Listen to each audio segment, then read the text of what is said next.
السلام عليكم ورحمة الله، عاملين ايه؟ وحشني قوي قوي والله. كان عندي ظروف كده، ربنا يعديها على خير يا رب. هي اللي كانت بتبقى منعاني ان انا اتواصل معاكم واصور يعني باستمرار وكده.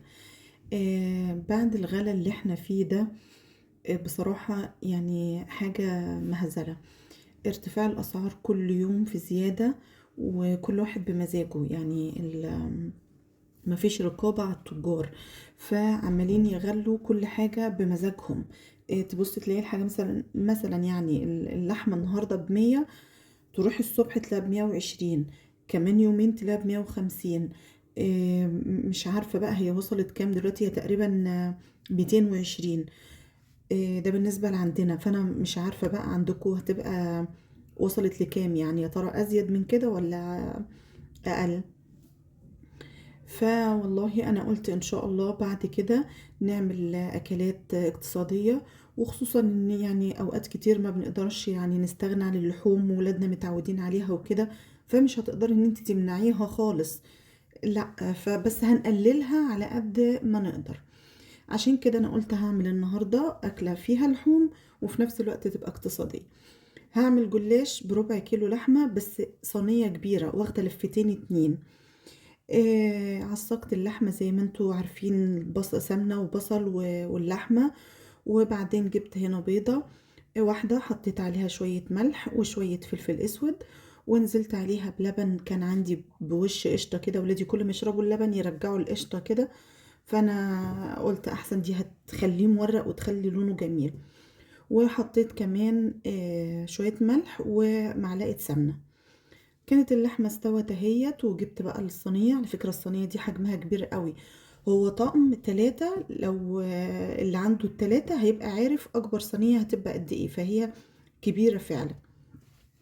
كان عندي بقى ورقتين جلاش كمان في الفريزر، ده بقى ايه، كانوا يعني اخر حاجة في الفريزر وكده، عشان كده هتلاقوهم ناشفين معايا شوية ومتقطعين، بس احنا طبعا مش بنرمي حاجة خالص.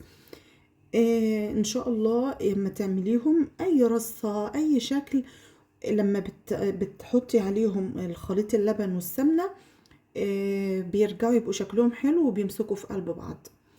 فانا حطيتها رقات اهوت بقى بالشكل ده كده، ودهنت سمنة بسيط قوي قوي قوي على طرف الفرشة كده، علشان خاطر انا حطيت معلقة سمنة مع اللبن، وفي كمان سمنة على اللحمة المفرومة. حطيت لفة تحت اهيت كده، انا بحب اعمل لفتين، محبش اعمل لفة واحدة. اللفة الواحدة بتبقى رقيقة وناشفة وما ما بتعجبنيش، انا بحب اعمل اتنين. وخصوصا لما تعملي اتنين هيقضوا بقى، ما احنا مش هنعمل معاهم اي لحوم تاني، احنا هنعمل صينية الجلاش دي بس، وهنعمل حاجات جنبها تانية، مش هنعمل لا فراخ ولا لحمة ولا كده. فانا حطيت اهوت في النص بقى كده اللحمة، وهحط بقية الورقة التانية.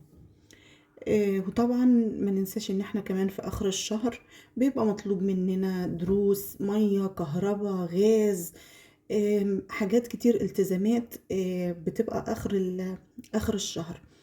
فعايزين نعمل اكلات تكون موفرة شوية، سواء هنعمل فيها لحوم او اسماك او فراخ، او هنعملها ارداحي. لما نيجي ان شاء الله نعمل بتنجان، نعمل فول، نعمل الحاجات دي، ممكن ناس تقول هي وهو ده كمان رخيص.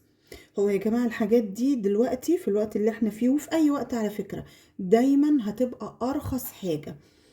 حتى لو مثلا البتنجان كيلو وصل فيه ل100 جنيه، هيبقى ساعتها اللحمة الكيلو ب1000 جنيه، فبرضه هيفضل البطاطس او البتنجان او الفول او الحاجات دي هي هتبقى ارخص حاجة في اي وقت، وهتبقى يعني هي دي الحاجات اللي في متناول ايدنا، سواء يعني بقت غالية قوي، هو هتبقى ارخص حاجة، برضو هتبقى ارخص حاجة بالنسبة لنا. خلاص، حطيت سنة كربوناتو كمان، او تحط بيكنج باودر، بتنفشه كده وتخليه مورق. بعد ما قطعته، وانا فاشله في التقطيع شويه ببهدله، بس ساعه ما هتحطي عليه التشريبه بتاعته دي هيتساوى كله وهيبقى مظبوط. دخلته الفرن بقى، وكمان قليت فرنين بطاطس كده، كنت طلعت الاولاني وده تاني فرن اهوت، عشان كده كان صينية الجلاش كمان طلعت. وخدوا بالكم هي يعني عاملة زي الكيكة شوية. ليه بقى؟ عشان حاطين فيها البيكنج صودا، فبتبقى عالية خالص. انت لما تيجي تبصي عليها في الفرن هتلاقيها عالية خالص، فخدي بالك علشان ايه ما تطلعهاش مرة واحدة الهوا يصدمها تقوم روح هابطة. بس كده طلعت معاها ترشي، وادي البطاطس، وغسلت جرجير. انا بحب الجرجير مع اي حاجة، اي حاجة بحب الجرجير. وان شاء الله انتظروني في اكلات اقتصادية كتير.